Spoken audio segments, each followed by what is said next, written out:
that is your transfer pricing. So in your module number 1, we covered the what you called responsibility accounting, and we did some problems also. Now here we are starting with a new chapter or new concept in the first module, that is transfer pricing. So before getting to what exactly transfer pricing is, or like how exactly transfer price will going to be calculated. So here is one particular example which just now I showed to you, that is the price which is set between wood division and paper division. Hope this screen is visible, right? Okay. So I think ನಾವು ಈ particular image ನ ನೋಡಿದ್ರೆ we can easily analyze that ಎಲ್ಲೋ ಯಾವುದೋ ಒಂದು what you called ಒಂದು paper manufacturing company ಇದೆ. ಈ paper manufacturing company ಪೇಪರ್ನ ಮ್ಯಾನುಫ್ಯಾಕ್ಚರ್ ಮಾಡಿ ಮಾರ್ಕೆಟ್ಗೆ ಸೇಲ್ ಮಾಡ್ತಾ ಇದೆ. ಈ ಪೇಪರ್ನ ಮ್ಯಾನುಫ್ಯಾಕ್ಚರ್ ಮಾಡೋದಕ್ಕೆ ಇಲ್ಲಿ ಎರಡು ಡಿವಿಷನ್ ಇದೆ, ಒಂದು ವುಡ್ ಡಿವಿಷನ್ ಮತ್ತು ಇನ್ನೊಂದು ಬಂದು ಪೇಪರ್ ಡಿವಿಷನ್ ಅಂತ. ವುಡ್ ಡಿವಿಷನ್ ಅವ್ರು ಏನ್ ಮಾಡ್ತಾರೆ ಅಂತ ಅಂದ್ರೆ ವುಡ್ ಅನ್ನ ಪೇಪರ್ ಡಿವಿಷನ್ಗೆ ಕೊಡ್ತಾರಂತೆ. ಪೇಪರ್ ಡಿವಿಷನ್ ಅವ್ರು ಏನ್ ಮಾಡ್ತಾರೆ, ಅದನ್ನ ಪ್ರೋಸೆಸ್ ಮಾಡಿಬಿಟ್ಟು ಮಾರ್ಕೆಟ್ಗೆ ಆ ಪೇಪರ್ನ ಸೇಲ್ ಮಾಡ್ತಾರೆ. ಇದು ಇದು ನಾರ್ಮಲ್ ಪ್ರೋಸೆಸ್ ಏನ್ ನಡೀತಾ ಇದೆ ಅಂತ. ಒಂದು ವುಡ್ ಡಿವಿಷನ್ ಅವರು ವುಡ್ ಸೇಲ್ ಮಾಡ್ತಾರೆ, ಪೇಪರ್ ಡಿವಿಷನ್ ಅವರು ಪೇಪರ್ನ ಸೇಲ್ ಮಾಡ್ತಾರೆ ಅಂತ. ಸೊ ವುಡ್ ಡಿವಿಷನ್ ಸೇಲ್ ಮಾಡ್ತಾ ಇದೆ ಅಂದ್ರೆ wood division will become a selling division, and paper division is buying the wood, then it will become a buying division. Okay, ನಾವು ಇದು ಎರಡೂ ಡಿವಿಷನ್ ಸಹ ಒಂದೇ ಕಂಪನಿ ಒಳಗಡೆ ಇರುವಂಥದ್ದು. ಸರ್, ಈ ಒಳಗಡೆ ಇರೋದಕ್ಕೂ ಮತ್ತೆ ನೀವು ಮಾತಾಡ್ತಿರೋದಕ್ಕೂ ಏನ್ ಸಂಬಂಧ? Okay, there is a linkage between the different divisions, what exactly they will do ಅಂತ. ವುಡ್ ಡಿವಿಷನ್ ಏನ್ ಮಾಡುತ್ತೆ, ವುಡ್ ಅನ್ನ ಪೇಪರ್ ಡಿವಿಷನ್ಗೆ ಸೇಲ್ ಮಾಡುತ್ತೆ. ಪೇಪರ್ ಡಿವಿಷನ್ ಅವ್ರು ಅದನ್ನ ಬೈ ಮಾಡಿ ಫರ್ದರ್ ಪ್ರೋಸೆಸ್ ಮಾಡ್ಬಿಟ್ಟು ಏನ್ ಮಾಡ್ತಾರೆ, ಸೊ ಅವ್ರ ಮಾರ್ಕೆಟಿಗೆ ಕಳಿಸ್ಕೊಡ್ತಾರೆ. ಓಕೆ, ಈ ಗ್ಯಾಪ್ ಅಲ್ಲಿ ಅಥವಾ ಈ ಒಂದು ವಿಚಾರದ ನಡುವೆ, so there is something will going to be set between the divisions, that is what we called as transfer price or price.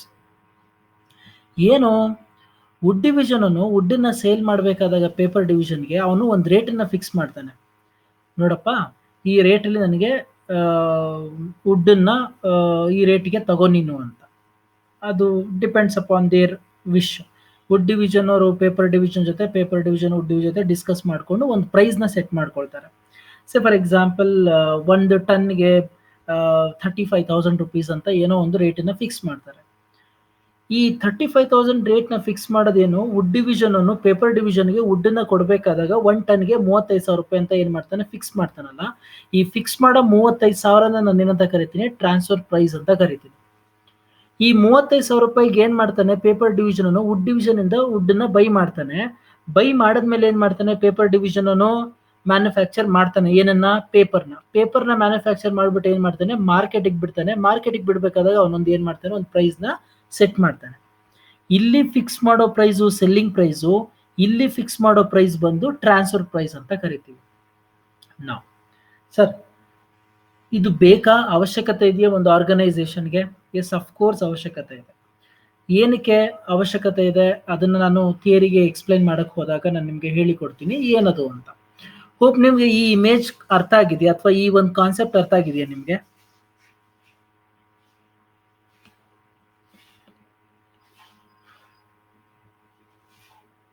ಮಾತಾಡಿ.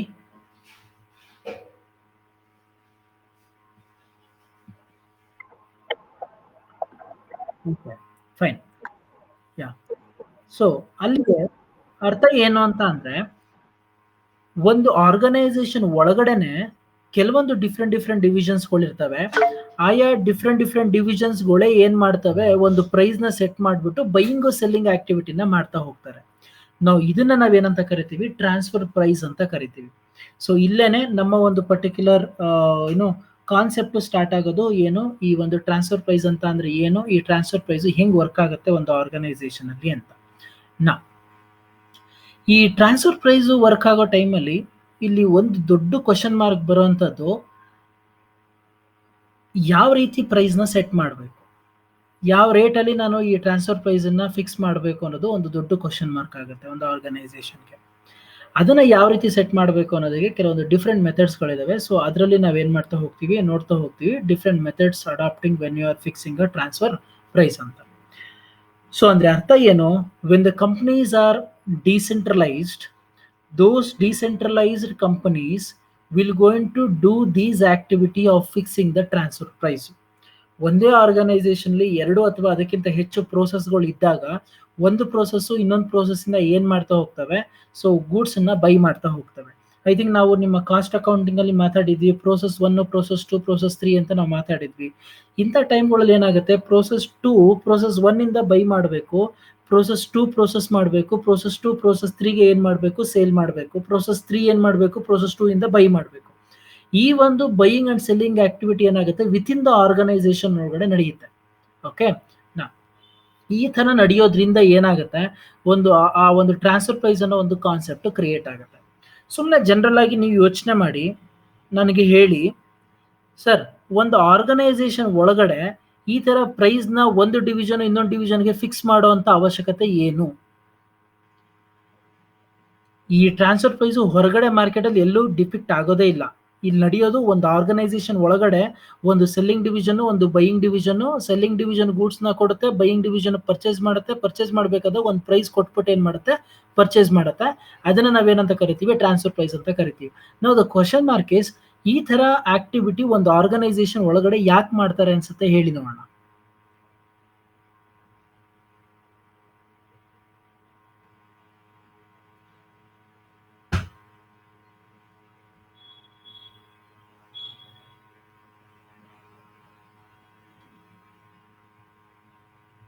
ನನ್ನ ಕ್ವಶನ್ ಕೇಳಿದ್ದು, ಹಾ ಹೇಳಿ ಹೇಳಿ ಹೇಳಿ ಸುಮ್ಮ.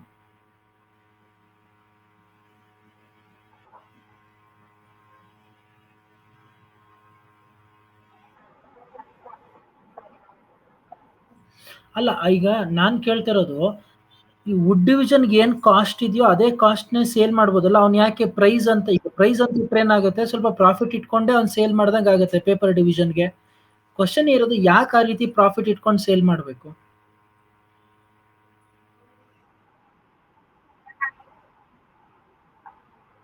ಈಗ ಎರಡು ಒಂದೇ ಕಂಪ್ನಿ ಒಳಗಡೆ ತಾನೇ ಇರೋಂತ ಡಿವಿಷನ್ಸ್ಗಳು, ಅವ್ರವ್ರ ನಡುವೆನೆ ಯಾಕೆ ಪ್ರೈಸ್ ಸೆಟ್ ಆಗ್ಬೇಕು?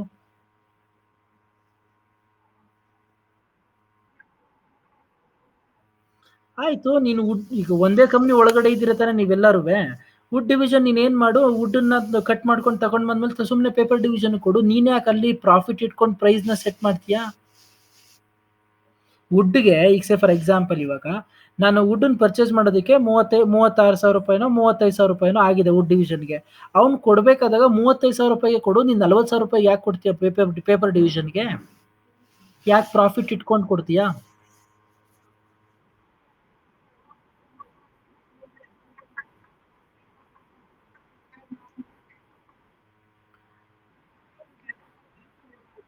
ಇವು ಕಂಪ್ನಿ ಒಂದೇ ಆದ್ಮೇಲೆ ಒಳ್ಳೊಳಗಡೆನೆ ಪ್ರಾಫಿಟ್ ಇಟ್ಕೊಳ್ಳೋಂಥದ್ದು ಯಾಕೆ ಬೇಕು? ವುಡ್ ಡಿವಿಷನ್ ಅದೇ ಕಂಪ್ನಿನೇ, ಪೇಪರ್ ಡಿವಿಷನ್ ಅದೇ ಕಂಪ್ನಿನೇ.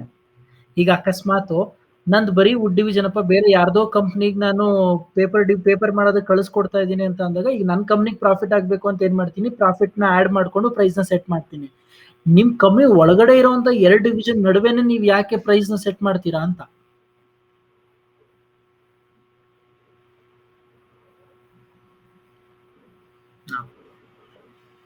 This is the place where transfer price ಅನ್ನೋ ಒಂದು ಕಾನ್ಸೆಪ್ಟ್ ಬರೋದು. ಏನಕ್ಕೋಸ್ಕರ ಈ ಒಂದು ಟ್ರಾನ್ಸ್ಫರ್ ಪ್ರೈಸ್ ನ ಸೆಟ್ ಮಾಡಬೇಕು ಅಂತ. ಹೋಪ್ ನನಗೆ ನಾನು ಹೇಳಿದಂತ ಕಾನ್ಸೆಪ್ಟ್ ಎಕ್ಸಾಂಪಲ್ ನಿಮ್ಗೆ ಅರ್ಥ ಆಗಿದೆ ಅಂತ ಅನ್ಕೊಂಡಿದ್ದೀನಿ. ಟ್ರಾನ್ಸ್ಫರ್ ಪ್ರೈಸ್ ಅನ್ನೋ ಬರೋ ಕಾನ್ಸೆಪ್ಟ್ ಎಲ್ಲಿ ಬರುತ್ತೆ? ಟ್ರಾನ್ಸ್ಫರ್ ಪ್ರೈಸ್ ಬರೋ ಕಾನ್ಸೆಪ್ಟ್ ಇಷ್ಟೇನೆ, ಒಂದು ಆರ್ಗನೈಸೇಷನ್ ಒಳಗಡೆ ಎರಡು ಅಥವಾ ಅದಕ್ಕಿಂತ ಹೆಚ್ಚು ಡಿವಿಷನ್ಸ್ಗಳಿದ್ದಾಗ ಒಂದು ಡಿವಿಷನ್ ತನ್ನ ರಾ ಮೆಟೀರಿಯಲ್ನ ಇನ್ನೊಂದು ಡಿವಿಷನ್ಗೆ ನಾನು ಕಳಿಸ್ಕೊಡ್ಬೇಕಾದಾಗ ನಾನು ಒಂದು ಪ್ರೈಸ್ನ ಸೆಟ್ ಮಾಡ್ತೀನಿ. ಆ ಪ್ರೈಸ್ಗೆ ನಾನು ಏನಿಂದ ಕರಿತೀನಿ, ಟ್ರಾನ್ಸ್ಫರ್ ಪ್ರೈಸ್ ಅಂತ ಕರಿತೀನಿ. ಸೊ ಇದು ಏನೋ ನಿಮ್ಮ ಟ್ರಾನ್ಸ್ಫರ್ ಪ್ರೈಸ್ ಅನ್ನೋ ಒಂದು ಕಾನ್ಸೆಪ್ಟು ಬರೋಂತಹ ರೀತಿ. Fine. Now let me continue with this. ಈ ಎಕ್ಸಾಂಪಲ್ ನಿಮಗೆ ಗೊತ್ತಾಗಿದೆ ಅಂತ ಅಂದಮೇಲೆ I'll directly go to the theory which I wanted to speak with you all. Now, hope ಈ ಸ್ಕ್ರೀನ್ ಕಾಣಿಸ್ತಾ ಇದೆಯಾ, PDF ಡಾಕ್ಯುಮೆಂಟು?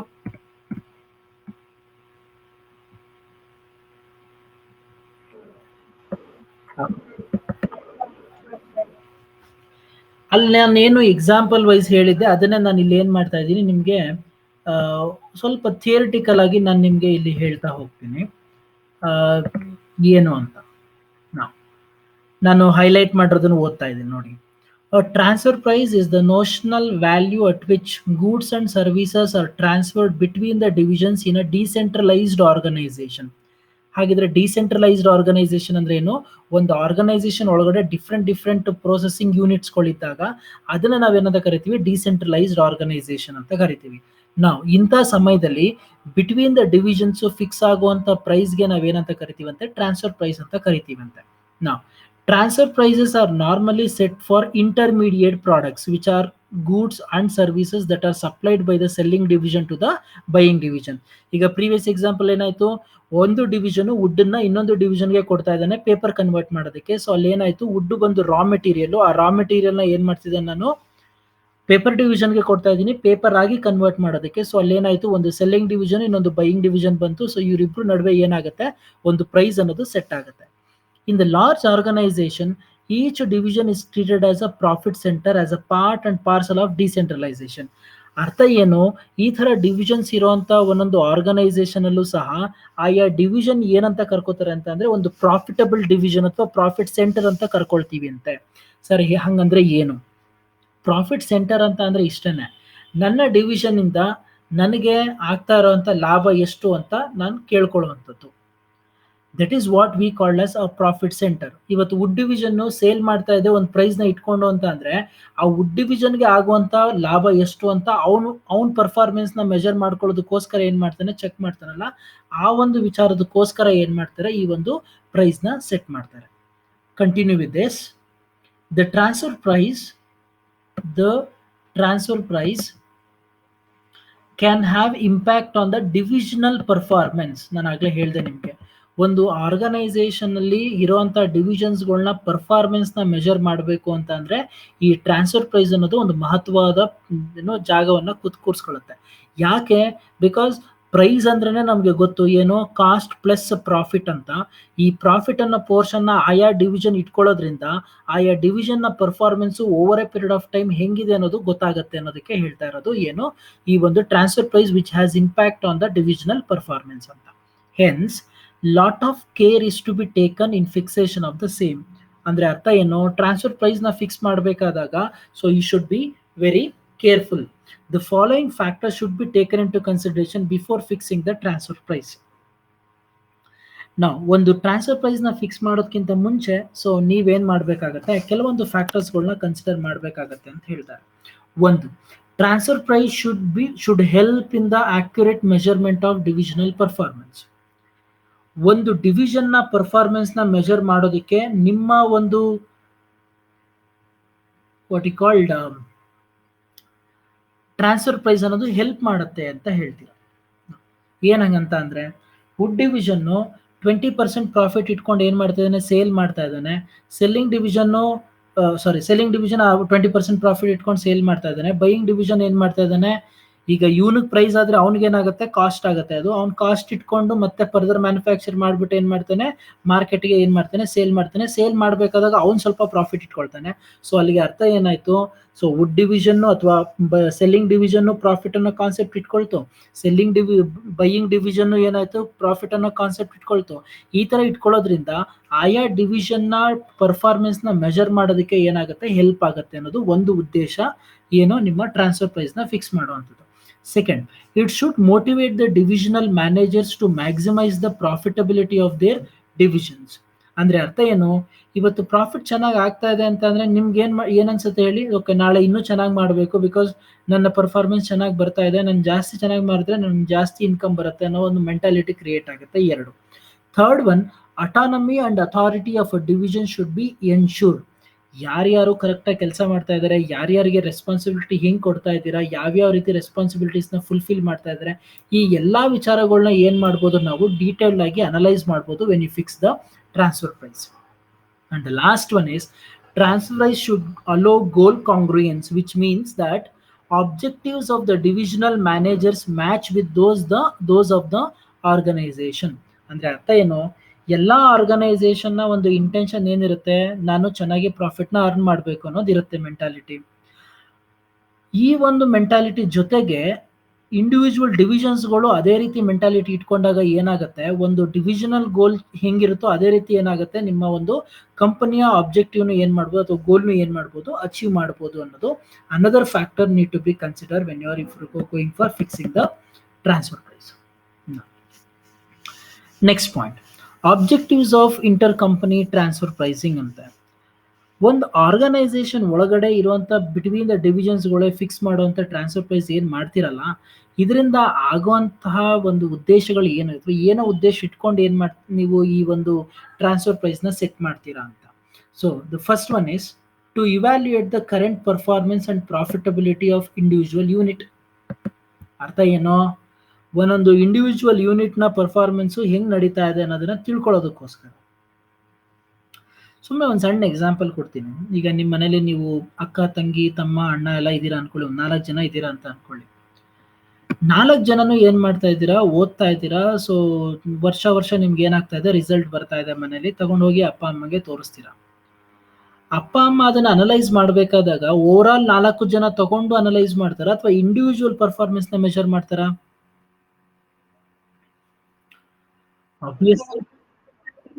ಪರ್ಫಾರ್ಮೆನ್ಸ್. ಇವಾಗ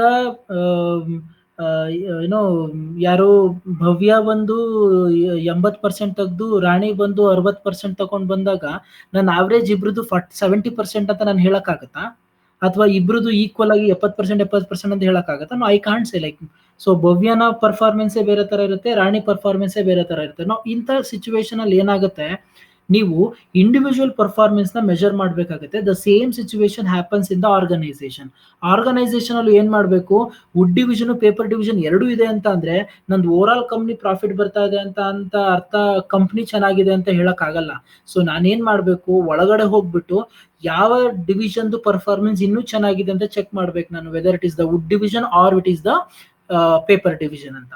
ನಾವು ಈ ತರ ಒಂದು ಡಿವಿಷನಲ್ ಪರ್ಫಾರ್ಮೆನ್ಸ್ ನ ನಾನು ಮೆಜರ್ ಮಾಡೋದಕ್ಕೆ, so you need a transfer price. That is the first objective. Second, to improve the profit position. ಯಾವಾಗ್ಲೂ ಅಷ್ಟೇ, ಇವತ್ತು ಭವ್ಯ ಈ ಸಲ 80% ತೆಗ್ದಿದೆಯಾ, ನೆಕ್ಸ್ಟ್ 85% ತೆಗಿ ಅಂತ ನಾವು. ಸೊ ಏನಾಗುತ್ತೆ, ನಿಮ್ಗೆ ಹಿಂದಿನ ಪರ್ಫಾರ್ಮೆನ್ಸ್ಗಳನ್ನ ನೋಡ್ಕೊಂಡು ಏನಾಗುತ್ತೆ, ನಾಳೆ ಎಷ್ಟು ತೆಗಿಬೇಕು ಅನ್ನೋದು ಗೊತ್ತಾಗುತ್ತೆ. The same thing happens in the organisation to the divisions. ಆಯಾ ಡಿವಿಷನ್ಗೂ ಏನಾಗುತ್ತೆ, ಅದು ಒಂದು ಗೊತ್ತಾಗ್ತಾ ಹೋಗುತ್ತೆ. ಏನಂತ, ಓಕೆ, ನಾಳೆ ಅಕಸ್ಮಾತ್ ನಾನೇನಾದ್ರೂ ಪ್ರೀವಿಯಸ್ 4 ವರ್ಷದಲ್ಲಿ ನಾನು ಪ್ರಾಫಿಟ್ ತಗೊಂಡ್ ಬಂದು ಈ ವರ್ಷನೂ ನಾನು ಏನ್ ಮಾಡ್ಬೇಕು, ಆ ಪ್ರಾಫಿಟಬಿಲಿಟಿನ ಇಂಪ್ರೂವ್ ಮಾಡ್ಕೊಂಡು ಹೋಗ್ಬೇಕು ಅನ್ನೋ ಒಂದು ಮೈಂಡ್ ಸೆಟ್ ಕ್ರಿಯೇಟ್ ಆಗುತ್ತೆ. ಸೊ ಆ ತರ ಕ್ರಿಯೇಟ್ ಆಗ್ಬೇಕು ಅಂತ ಅಂದ್ರೆ you need a transfer price. Next, to assist in decision making. ನಾವು ಕೆಲವೊಂದ್ಸಲ ಏನಾಗುತ್ತೆ, ಡಿಸಿಷನ್ಸ್ಗಳನ್ನ ತಗೊಳ್ಳೋದಕ್ಕೆ ನಿಮ್ಮ ಒಂದು ಟ್ರಾನ್ಸ್ಫರ್ ಪ್ರೈಸ್ ಅಂದ್ರೆ ಆ ಡಿಪಾರ್ಟ್ಮೆಂಟ್ ಅಥವಾ ಆ ಡಿವಿಷನ್ ಒಳಗಡೆನೆ ನೀವೇನಾದ್ರೂ ಡಿಸಿಷನ್ಸ್ಗಳು ತಗೊಳ್ಬೇಕು ಅಂದ್ರೆ ನಿಮ್ಮ ಟ್ರಾನ್ಸ್ಫರ್ ಪ್ರೈಸ್ ನಿಮ್ಗೆ ಹೆಲ್ಪ್ ಮಾಡುತ್ತೆ ಅಂತ ಹೇಳ್ತೀವಿ. And the last one is for accurate estimation of earnings on proposed investment decisions ಅಂತ.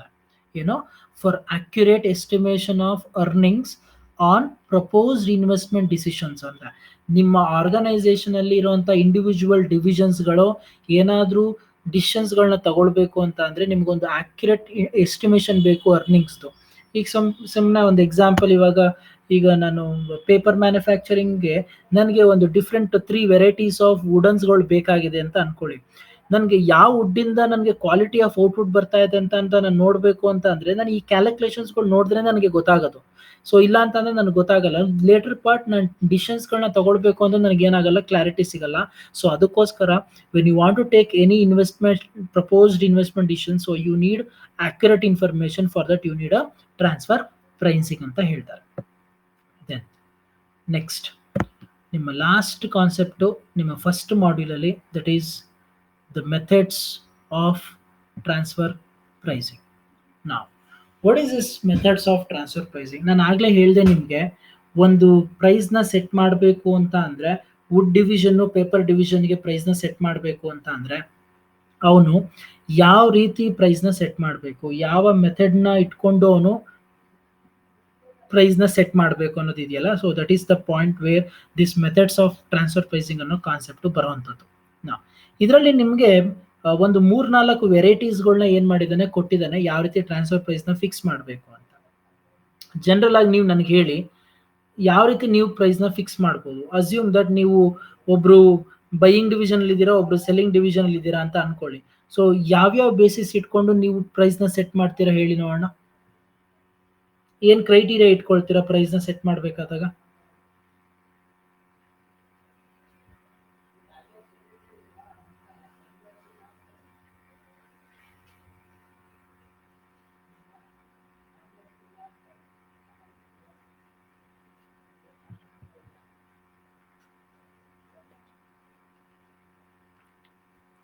Okay, fine. ಸೊ ಟ್ರಾನ್ಸ್ಫರ್ ಪ್ರೈಸ್ನ ಸೆಟ್ ಮಾಡಬೇಕಾದಾಗ, ಸೊ ನಿಮಗೆ there are various methods of transfer pricing. ಅದರಲ್ಲಿ ಫಸ್ಟ್ ಒನ್ ಬಂದು ಪ್ರೈಸಿಂಗ್ ಬೇಸ್ಡ್ ಆನ್ ಕಾಸ್ಟ್ ಅಂತೆ, ಎರಡನೇದು market price as transfer price, ಮೂರು negotiated pricing, ನಾಲ್ಕು pricing based on opportunity cost ಅಂತೆ. ಈ ನಾಲ್ಕು ಜನರಲ್ ಆಗಿ ಹೇಳ್ತೀನಿ, ಅದಾದ್ಮೇಲೆ ಫರ್ದರ್ ಡೀಟೇಲ್ ಆಗಿ ಮಾತಾಡೋಣ. ಒಂದು pricing based on the cost ಅಂತ ಅಂದ್ರೆ ಅರ್ಥ ಸಿಂಪಲ್, ನೀವು ಎಷ್ಟಕ್ಕೆ ಪರ್ಚೇಸ್ ಮಾಡಿರ್ತೀರಾ ಅದೇ ರೇಟ್ಗೆ ಬೈಯಿಂಗ್ ಡಿವಿಷನ್ಗೆ ಕೊಡೋದು. ಏನ್ ಹೇಳಿ?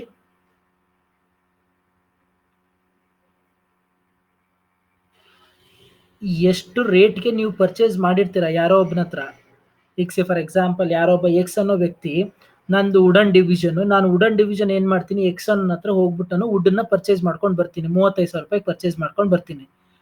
ನಾನು ವುಡ್ ಡಿವಿಷನ್ ಏನ್ ಮಾಡ್ತೀನಿ ಅದೇ ರೇಟ್ಗೆ ಏನ್ ಮಾಡ್ತೀನಿ, ನಾನು ಬೈಯಿಂಗ್ ಡಿವಿಷನ್ ಕೊಟ್ಬಿಡ್ತೀನಿ, ಯಾರಿಗೆ ಪೇಪರ್ ಡಿವಿಷನ್ ಕೊಟ್ಬಿಡ್ತೀನಿ.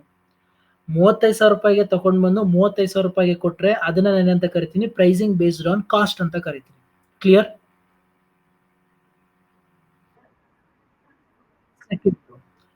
Market price as transfer price, ನಾನೇನ್ ಮಾಡ್ತೀನಿ, 35,000 ರೂಪಾಯಿಗೆ ತಗೊಂಡ್ ಬರ್ತೀನಿ ವುಡನ್ನ. ನಾನು ತಗೊಂಡ್ ಬಂದ್ಬಿಟ್ಟು ಏನ್ ಮಾಡ್ತೀನಿ, ಹೊರಗಡೆ ಮಾರ್ಕೆಟ್ ಅಲ್ಲಿ ಈ ವುಡನ್ದು ರೇಟ್ ಎಷ್ಟಿದೆ ಚೆಕ್ ಮಾಡ್ತೀನಿ, ಸುಮಾರು ಒಂದು 38,000 ರೂಪಾಯಿ ಇದೆ. ನಾನೇನ್ ಮಾಡ್ತೀನಿ, 35,000 ರೂಪಾಯಿಗೆ ತಗೊಂಡ್ ಬಂದು ಹೊರಗಡೆ ಮಾರ್ಕೆಟ್ ಅಲ್ಲಿ 38,000 ರೂಪಾಯಿ ಇದೆ ಅನ್ಬಿಟ್ಟು 38,000 ರೂಪಾಯಿ ನಾನು ಏನ್ ಮಾಡ್ತೀನಿ, ಪೇಪರ್ ಡಿವಿಷನ್ಗೆ ಕೊಡ್ತೀನಿ. ಇದನ್ನ ನಾನು ಏನಂತ ಕರಿತೀನಿ, second point, market price as transfer price ಅಂತ ಕರೆಯೋದು, second method. Third method, negotiated pricing. Negotiated pricing ಅಂತ ಅಂದ್ರೆ ಏನು, ನಾನು 35,000 ರೂಪಾಯಿಗೆ ತಗೊಂಡ್ ಬರ್ತೀನಿ, ನಾನೇನ್ ಮಾಡ್ತೀನಿ, ಬೈಯಿಂಗ್ ಡಿವಿಷನ್ ಹತ್ರ ಹೋಗ್ಬಿಟ್ಟು, ನೋಡಪ್ಪ ನನಗೆ ಇದನ್ನ 35,000 ರೂಪಾಯಿ ಕೊಡು, 35,000 ರೂಪಾಯಿ ಹೇಳಿ ತಗೊಂಡ್ ಬಂದಿದ್ದಲ್ಲ, ಓಕೆ 37,000 ರೂಪಾಯಿ ಕೊಡು ಅಂತ ನಾನು ಏನ್ ಮಾಡ್ತೀನಿ, ಬೈಯಿಂಗ್ ಡಿವಿಷನ್ ನ ಕೇಳ್ತೀನಿ.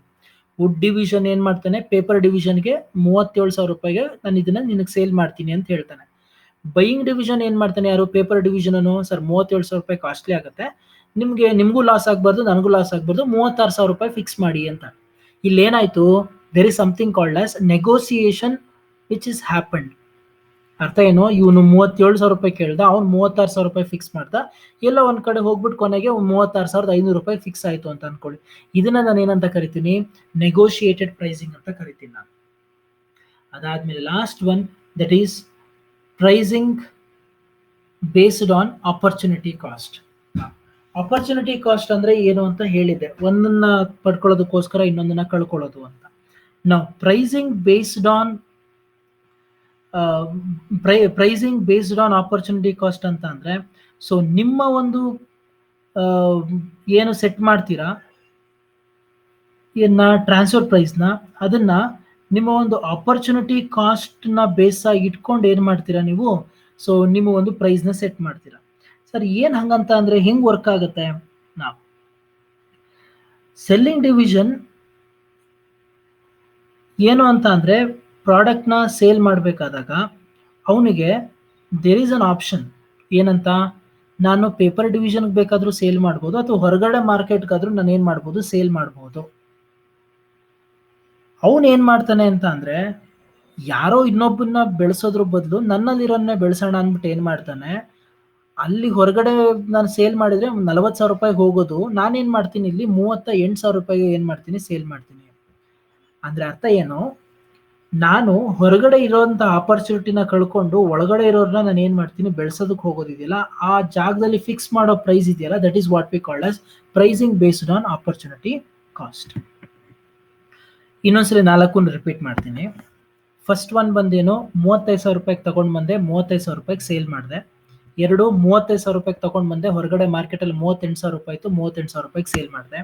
ಮೂರನೇದು, ₹35,000 ತಗೊಂಡ್ ಬಂದೆ, ಅವನಿಗೆ ನಾನು ₹37,000 ಕೊಡು ಅಂತ ಅಂದೆ, ಇಲ್ಲ ನನಗೆ ₹36,000 ಅಷ್ಟೇ ಕೊಡಕ್ಕಾಗೋದು ಅಂತಂದ್ರೆ, ಇಬ್ರು ಜಗಳ ಆಡ್ಕೊಂಡು ಏನೋ ಮಾಡ್ಕೊಂಡು ₹36,500 ಫಿಕ್ಸ್ ಮಾಡ್ಕೊಂಡ್ವಿ. ಅದು 3ನೇ ಮೆಥಡ್. 4ನೇ ಮೆಥಡ್, ಸೊ ₹35,000 ತಗೊಂಡ್ ಬಂದೆ, ನಾನು ಹೊರಗಡೆ ಸೇಲ್ ಮಾಡಿದ್ರೆ ₹40,000 ಹೋಗ್ತಿತ್ತು ಆ ವುಡ್. ಬಟ್ ಆದ್ರೆ ನಾನೇನ್ ಮಾಡ್ತಾ ಇದ್ದೀನಿ, ಆ ₹40,000 ಹೋಗೋದ್ರ ಬದಲು ₹38,000 ಇವನಿಗೇನೆ ಏನ್ ಮಾಡ್ತಾ ಇದ್ದೀನಿ, ಕೊಡ್ತಾ ಇದ್ದೀನಿ. This is what we call as pricing based on opportunity cost. ಈ 4 ಕಾನ್ಸೆಪ್ಟ್ ನಿಮ್ಗೆ ಎಕ್ಸಾಂಪಲ್ ಕ್ಲಿಯರ್ ಆಯ್ತಾ?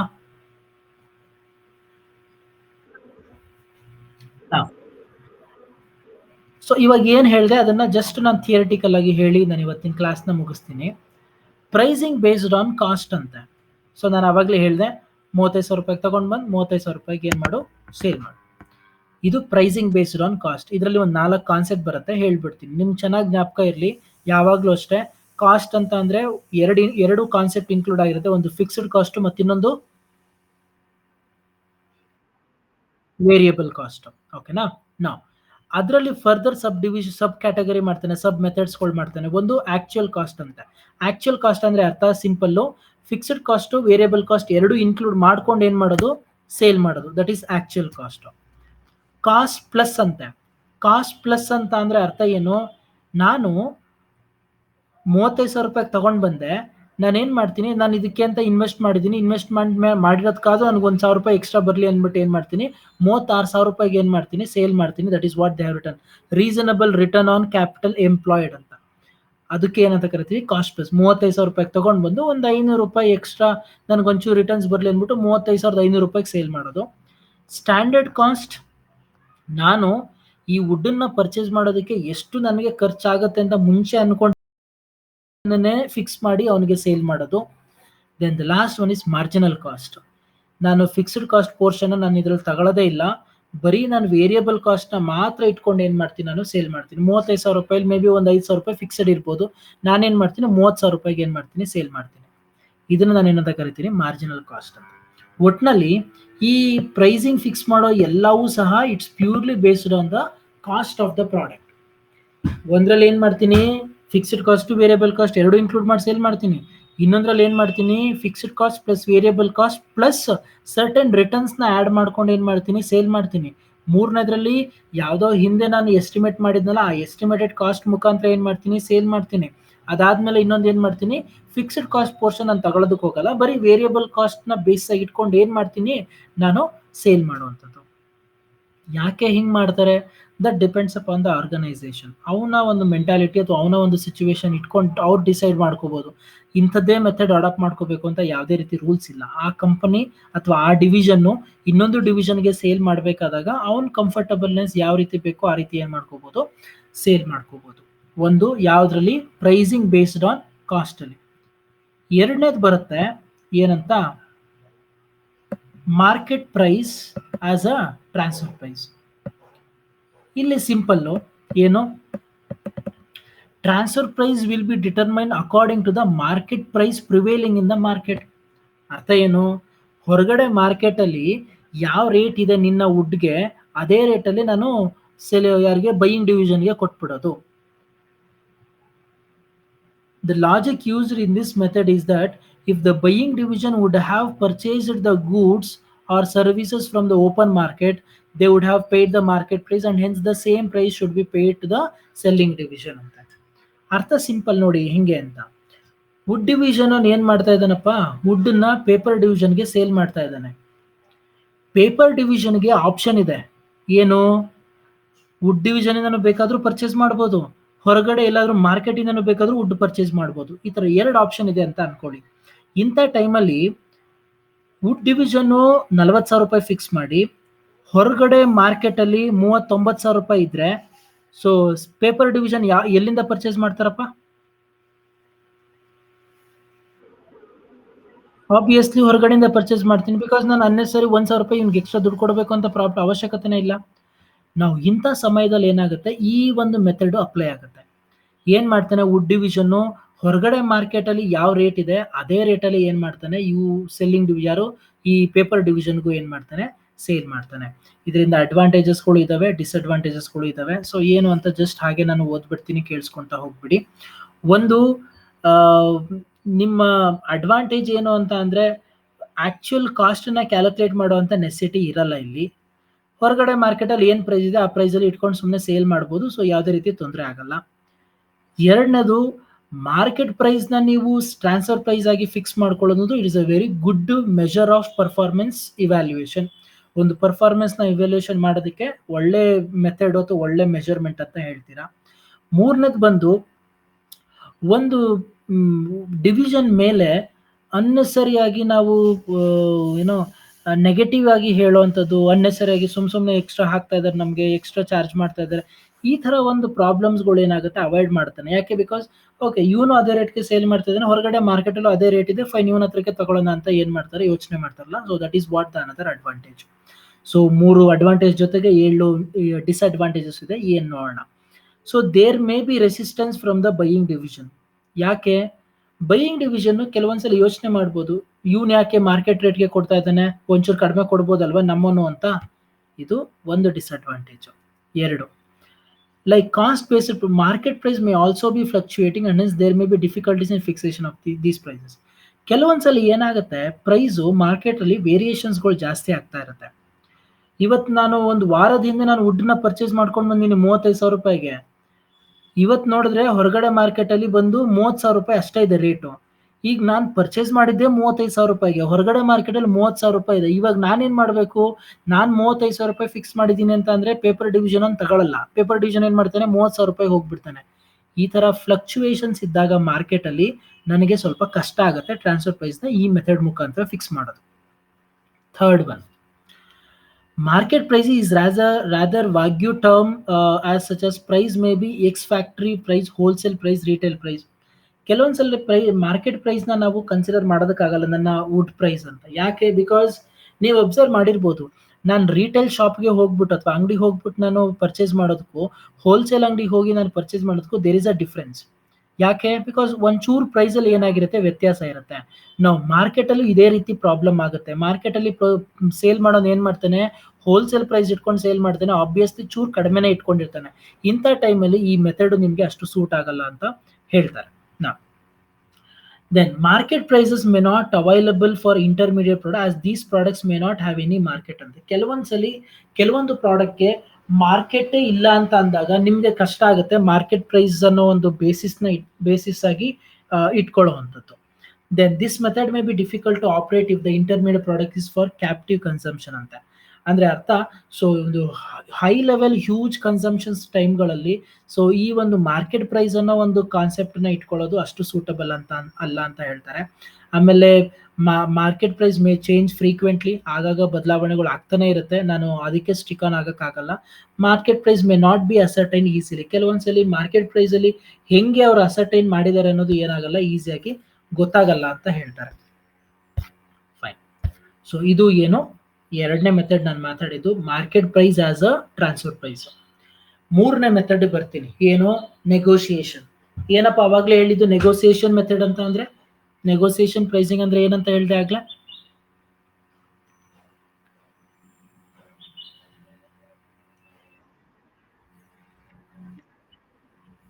ಏನು?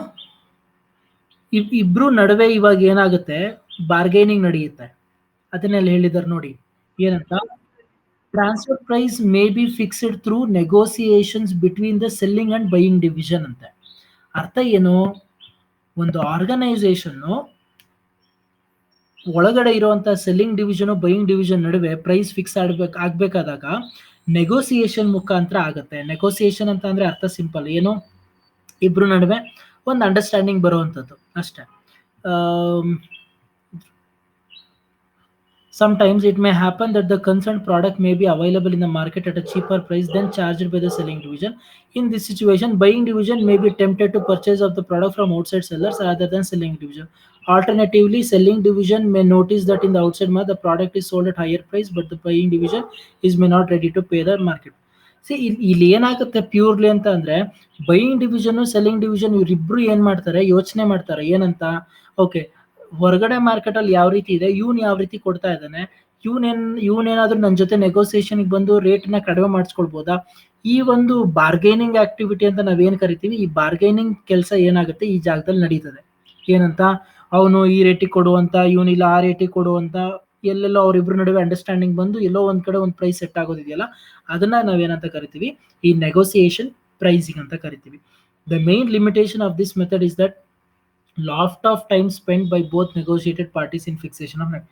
ಸೊ ಇಮ್ಮಿಡಿಯೇಟ್ ಆಗಿ ಒಪ್ಕೊಳ್ಳಲ್ಲ ಯಾರಾದ್ರೂ ಸರಿ, ಏನಂತಾರೆ, ಸೊ ಅಕ್ಸೆಪ್ಟ್ ಮಾಡ್ಕೊಳಕ್ ರೆಡಿ ಇರಲ್ಲ. ಇವನು 500 ರೂಪಾಯಿ ಜಾಸ್ತಿ ಮಾಡಕ್ ರೆಡಿ ಇರಲ್ಲ, ಅವ್ನು 500 ರೂಪಾಯಿ ಕಡಿಮೆ ಕೊಡಕ್ ರೆಡಿ ಇರಲ್ಲ. ಈ ತರ ಒಂದು ಪ್ರಾಬ್ಲಮ್ಗಳು ಈ ಒಂದು ಮೆಥಡ್ ಅಲ್ಲಿ ನಡೆಯುತ್ತೆ ಅಂತ ಹೇಳ್ತಾರೆ. That is the third method, ಯಾವುದು, ನೆಗೋಸಿಯೇಷನ್ ಪ್ರೈಸಿಂಗ್ ಅಂತ. And the last method is pricing based on opportunity cost ಅಂತ.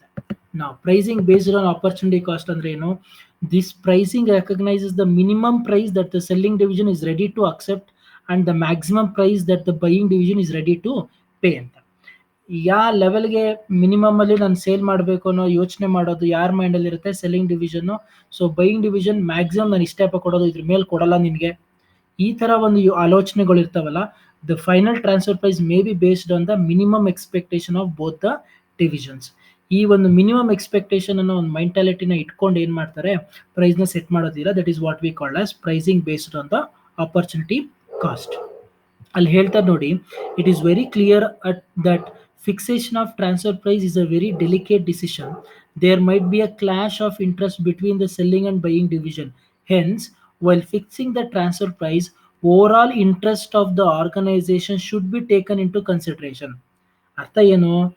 ನಾನು ಒಬ್ನೇ ಉದ್ಧಾರ ಆದ್ರೆ ಸಾಕಾಗಲ್ಲ, ನನ್ನ ಜೊತೆಲಿರೋನು ಉದ್ಧಾರ ಆಗ್ಲಿ ಅನ್ನೋ ಒಂದು ಮೆಂಟಾಲಿಟಿ ಇಟ್ಕೊಂಡು ಹೋಗೋದಿದೆಯಲ್ಲ, ಆ ಕಾನ್ಸೆಪ್ಟ್ ನ ಈ ಒಂದು pricing based on opportunity cost ಹೇಳುತ್ತೆ.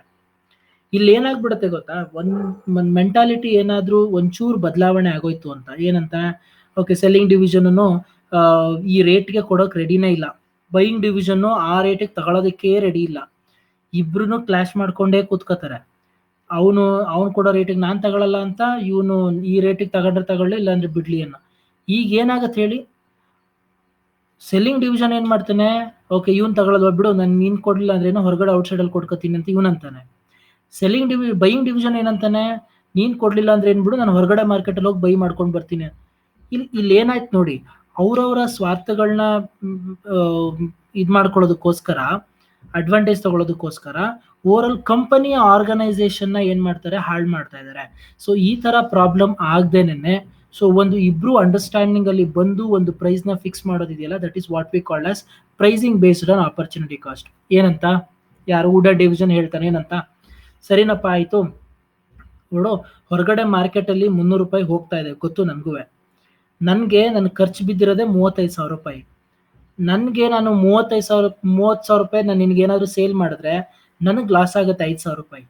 ಸರಿ ಹೋಗ್ಲಿ ಬಿಡು, ಆಯ್ತು, ನಾನು ನಿನ್ಗೆ 30,000 ರೂಪಾಯಿ ಕೊಡು ಅಂತ ಹೇಳಲ್ಲ, 35,000 ರೂಪಾಯಿ ಕೊಡು ಅಂತ ಹೇಳಲ್ಲ. ನಾನು ಏನ್ ಮಾಡ್ತೀನಿ, ನಿನ್ಗೆ 30,000 ರೂಪಾಯಿ ಕೊಡಬೇಡ, ಒಂದ್ 32,000 ರೂಪಾಯಿ ಕೊಡು.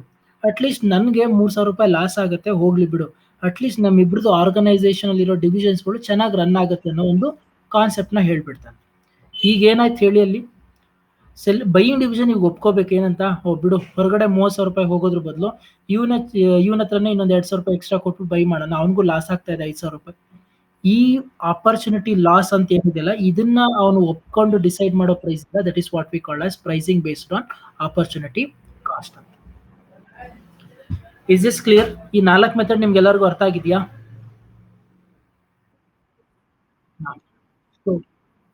ರಿಪೀಟ್ ಮಾಡೋದಾದ್ರೆ, ಸೊ ಏನ್ ಹೇಳಿದೆ ನಾನು, ಸೊ ಒಂದು ಟ್ರಾನ್ಸ್ಫರ್ ಪ್ರೈಸಿಂಗ್ ಅಂದ್ರೆ ಏನು ಅಂತ ಮಾತಾಡಿದೆ, ಅದಾದ್ಮೇಲೆ ಏನೇನ್ ಫ್ಯಾಕ್ಟರ್ಸ್ಗಳು ಕನ್ಸಿಡರ್ ಮಾಡಬೇಕು ಅಂತ ಮಾತಾಡಿದೆ, ಅದಾದ್ಮೇಲೆ objectives of fixing the transfer price ಹೇಳಿದೆ, ಅದಾದ್ಮೇಲೆ ಮೆಥಡ್ಸ್ ಆಫ್ ಟ್ರಾನ್ಸ್ಫರ್ ಪ್ರೈಸಿಂಗ್ ಹೇಳಿದೆ. ಅದರಲ್ಲಿ ಒಂದು pricing based on cost, 2 market price as transfer price, 3 negotiated pricing, 4 ಒಂದು pricing based on opportunity cost ಅಂತ. ನಾ ಸೊ ಈ ಒಂದು 4 ಮೆಥಡ್ಸ್ಗಳನ್ನ ಮುಖಾಂತರ ಏನ್ ಮಾಡ್ತೀವಿ ನಾವು, ಈ ಒಂದು ಟ್ರಾನ್ಸ್ಫರ್ ಪ್ರೈಸ್ ನ ಫಿಕ್ಸ್ ಮಾಡ್ತಾ ಹೋಗ್ತೀವಿ.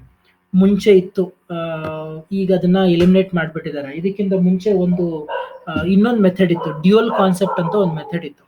ಡ್ಯೂಯಲ್ ಕಾನ್ಸೆಪ್ಟ್ ಮೆಥಡ್ ಏನು ಅಂತ ಅಂದ್ರೆ, ವುಡ್ ಡಿವಿಷನ್ ಅಥವಾ ಸೆಲ್ಲಿಂಗ್ ಡಿವಿಷನ್ ಅವ್ನಿಗೆ ಯಾವ ರೇಟ್ ಬೇಕು ಆ ರೇಟ್ ನ ಅಕೌಂಟ್ ಅಲ್ಲಿ ತೋರಿಸ್ಕೊಳ್ಳೋದು, ಬೈಯಿಂಗ್ ಡಿವಿಷನ್ ಇವ್ನಿಗೆ ಯಾವ ರೇಟ್ ಬೇಕು ಆ ರೇಟ್ ನ ಅಕೌಂಟ್ ಅಲ್ಲಿ ತೋರಿಸ್ಕೊಳ್ಳೋದು. ಈ ತರ ಒಂದು ಡ್ಯೂಯಲ್ ಕಾನ್ಸೆಪ್ಟ್ ಅಂತ ಇತ್ತು, ಇವಾಗ ಅದನ್ನ ಎಲಿಮಿನೇಟ್ ಮಾಡ್ಬಿಟ್ಟಿದ್ದಾರೆ. ಇವಾಗ ಸದ್ಯಕ್ಕೆ ಇರೋದಕ್ಕೆ ನಿಮಗೆ ಈ 4 ಮೆಥಡ್ ಮಾತ್ರ, ಒಂದು ಪ್ರೈಸಿಂಗ್ ಬೇಸ್ಡ್ ಆನ್ ಕಾಸ್ಟ್, ಇನ್ನೊಂದು ಬಂದು market price as transfer price, ಅದಾದ್ಮೇಲೆ ನಿಮ್ಮ what is that negotiated pricing, ಅದಾದ್ಮೇಲೆ ಯಾವುದು what you called pricing based on opportunity cost ಅಂತ.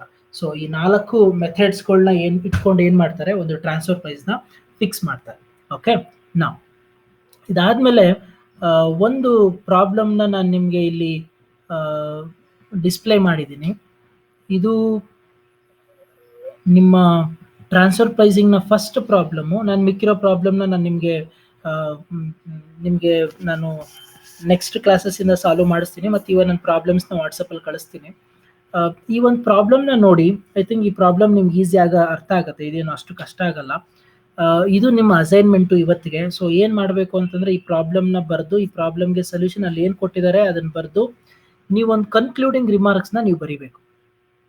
ಏನಂತ, ಈ ಓವರ್ ಆಲ್ ಫಿಕ್ಸಿಂಗ್ ಪ್ರೈಸು ಯಾವ ಮೆಥಡ್ ಮೇಲೆ ಇಟ್ಕೊಂಡು, ನಾನು 4 ಮೆಥಡ್ ಹೇಳಿದ್ನಲ್ಲ, ಈ 4 ಮೆಥಡಲ್ಲಿ ಯಾವ ಮೆಥಡ್ ಮೇಲೆ ಈ ಒಂದು ಟ್ರಾನ್ಸ್ಫರ್ ಪ್ರೈಸ್ನ ಫಿಕ್ಸ್ ಮಾಡಿದ್ದಾರೆ ಅಂತ ನೀವು ಕನ್ಕ್ಲೂಡಿಂಗ್ ರಿಮಾರ್ಕ್ಸಲ್ಲಿ ಬರೀಬೇಕಾಗತ್ತೆ. ಇದು ಇವತ್ತಿನ ಅಸೈನ್ಮೆಂಟು. ಸೊ ನಿಮ್ಮ ಫಸ್ಟ್ ಪ್ರಾಬ್ಲಮ್ಮು ನಿಮ್ಮ ಟ್ರಾನ್ಸ್ಫರ್ ಪ್ರೈಸಿಂಗಲ್ಲಿ. ಇಲ್ಲೇನಿಲ್ಲ, ಅವ್ರು ಹೇಳಿರೋದು ಏನು ಅಂತಂದರೆ, ಟ್ರಾನ್ಸ್ಫರ್ ಪ್ರೈಸ್ನ ಫಿಕ್ಸ್ ಮಾಡಿ ಅಂತ ಹೇಳಿದ್ದಾನೆ. ಅದನ್ನು ಯಾವ ರೀತಿ ಫಿಕ್ಸ್ ಮಾಡಿದ್ದಾನೆ ಅಂತ ನೀವು ಪ್ರಾಬ್ಲಮ್ನ ನೋಡಿ, ಸೊಲ್ಯೂಷನ್ ನೋಡಿ ನಿಮಗೆ ಅರ್ಥ ಆಗುತ್ತೆ. ಸೊ ನಾಳೆ ಕ್ಲಾಸ್ ಅಂದರೆ ನೆಕ್ಸ್ಟ್ ಸೋಮವಾರದ ಕ್ಲಾಸಲ್ಲಿ ನೀವು ಈ ಪ್ರಾಬ್ಲಮ್ನ ಯಾರಾದರೂ ಒಬ್ಬರು ಇನಿಷಿಯೇಟಿವ್ ಆಗಿ ತಗೊಂಡು ಎಕ್ಸ್ಪ್ಲೈನ್ ಮಾಡಬೇಕು ನನಗೆ, ಈ ಪ್ರಾಬ್ಲಮ್ ಏನು ಮತ್ತು ಈ ಪ್ರಾಬ್ಲಮ್ಗೆ ಸೊಲ್ಯೂಷನ್ನ ಹೆಂಗೆ ಮಾಡಿದ್ದಾರೆ ಅಂತ. ಓಕೆ,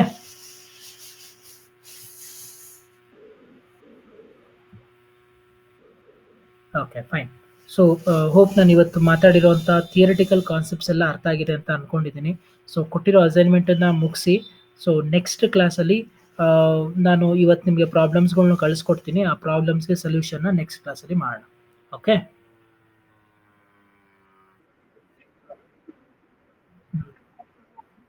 ಓಕೆ ಬಾ, ಸಿ ಯು ಆಲ್, ಬಾಯ್.